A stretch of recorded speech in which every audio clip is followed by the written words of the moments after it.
We have a lot to talk about. We have Binance potentially getting kicked out of another major Western country, unfortunately. And I'm going to go over a tweet from Eric Voorhees discussing the US debt and how much it's actually going to increase over time.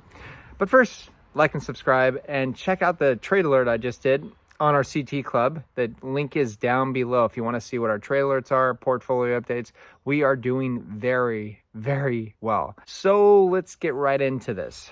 Eric Voorhees, he's responded to Dan Held on Twitter. Dan Held says, Texas Senate passes bill requiring crypto exchanges to provide proof of reserves. So yeah, how are they going to prove reserves when there's not a distributed ledger? Yeah, exactly. I think Eric Voorhees read my mind. Crypto exchanges held to a higher standard than banks. Indeed, banks can never cryptographically prove reserves. And there's a little puppy dog that's back here now. All right, so let's move on. We have Binance getting kicked out. It's what it seems like, getting kicked out of Australia. Westpac, which is the third largest bank in Australia. Westpac in Australia has banned customer payments to Binance. Now, this is one of the emails that people have gotten from Binance to people in Australia. It says, notice of suspension of AUD fiat services, so Australian dollar. It's really unfortunate. Obviously, we understand why. I've been discussing this for a long time. I will get shadow banned if I talk about this too much, but it is the brand new currency that is coming out. You cannot compete. If you're a centralized entity, you cannot compete with central or decentralization. You just can't. It's impossible. People are going to be like, oh, well, I'm just going to use this and I can use it anywhere without the restrictions of the government fiat. That is eventually going to happen.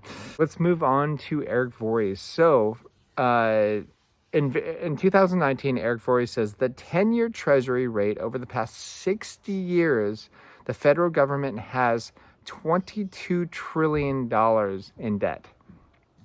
Each additional 1% rise in rates is, just 1% raise, is $220 billion in additional annual expenses. 3% rate increase, still above the norm, adds more interest payments annually than the entire military budget.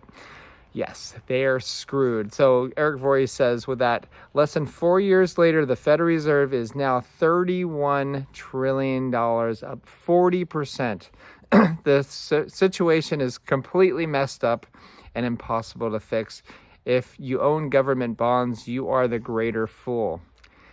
Yes, I need to tell my mom that because she likes government bonds for some reason. How is she not listening to this channel?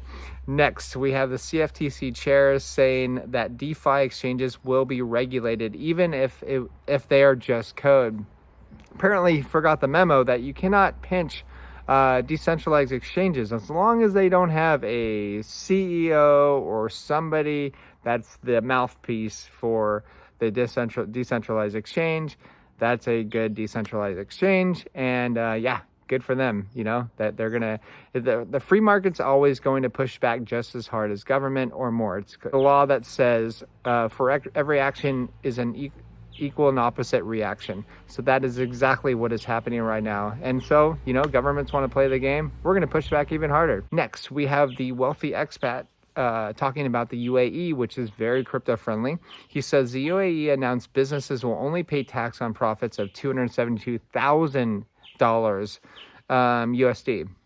No real estate income, no dividends or salaries will be taxed. Not bad. Sounds pretty free. Lastly, we have Tether.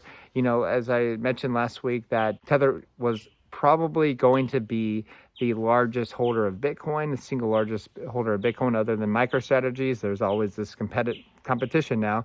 And Tether just bought $222 million of Bitcoin to back USDT. So I'd expect this to keep going and going and going. There's going to be more and more entities wanting to own more and more Bitcoin because, I mean, there's very few assets in the world that are inelastic. So what I mean by that means that, you know, the more something becomes popular and the price rises, the supply stays the same. You can't say that for anything else in the world, I don't think.